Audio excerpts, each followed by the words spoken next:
આ તરફ સુરેન્દ્રનગરથી કોંગ્રેસના ઉમેદવાર ઋત્વિક મકવાણા ભરશે ફોર્મ। ઋત્વિક મકવાણાની બસ સ્ટેશનથી કલેક્ટર કચેરી સુધી રેલી।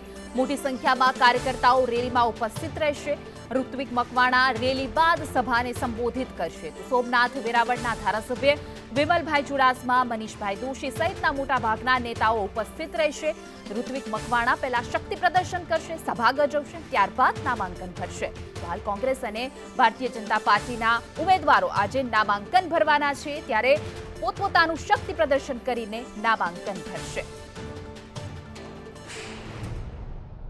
ભારતીય જનતા પાર્ટી અને કોંગ્રેસ આજે એક જ દિવસે બંને ઉમેદવારો છે ફોર્મ ભરવા જઈ રહ્યા છે। બંને તરફથી મોટી માત્રામાં લોકો છે જોડાવાના છે, સાથે એક ભવ્ય રોડ શો તેમજ સભાનું પણ આયોજન કરવાના છે। કોંગ્રેસના ઉમેદવાર ઋત્વિકભાઈ મકવાણા આપણી સાથે છે। સાહેબ, સૌથી પહેલા આપને જન્મદિવસની ખૂબ ખૂબ શુભેચ્છાઓ। આજ આપ પણ ફોર્મ ભરવા જઈ રહ્યા છો, કેવા પ્રકારનો પ્રતિસાદ છે લોકો તરફથી મળી રહ્યો છે, કેવી તૈયારી?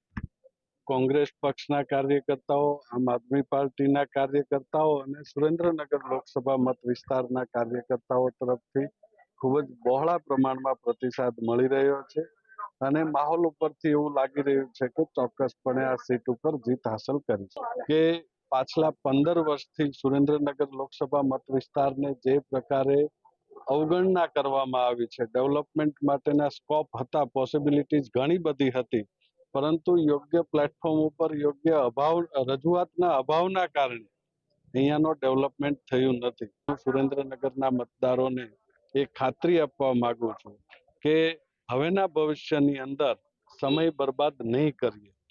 અહીંયાની જે કઈ શક્યતાઓ છે એની દરેક પ્લેટફોર્મ ઉપર યોગ્ય રજૂઆત કરીશું। આપણી સાથે કોંગ્રેસના જિલ્લા પ્રમુખ નૌશાદભાઈ છે। સાહેબ, કેવા પ્રકારની આજે તૈયારી અને કેવો માહોલ રહેશે આજનો? સમગ્ર લોકસભા મત વિસ્તારમાંથી વિશાળ સંખ્યાની અંદર કાર્યકર્તાઓ આજે પહોંચી રહ્યા છે કે આ સુરેન્દ્રનગર લોકસભા એ કોંગ્રેસ પક્ષ જંગી લીડથી જીતવાનું છે।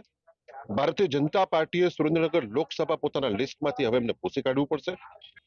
અમારા આદરણીય મુકુલ વાસનિકજી, અમારા રાષ્ટ્રીય સેવા દળના અધ્યક્ષ લાલજીભાઈ મેર, વેરાવળ સોમનાથના ધારાસભ્ય માન્ય વિમલભાઈ ચુડાસમા સહિત હજારોની સંખ્યામાં કાર્યકર્તાઓ આજે વિજય સંકલ્પ યાત્રા થકી આજે અમે ઉમેદવારી પત્રક ફોર્મ ભરવાના છીએ અને ત્યારબાદ અમારું વિજય સંકલ્પ સભા પણ આજે યોજાવાની છે અને સમગ્ર સુરેન્દ્રનગર લોકસભા મત વિસ્તારની અંદર આજે ઉપસ્થિત થયા છે।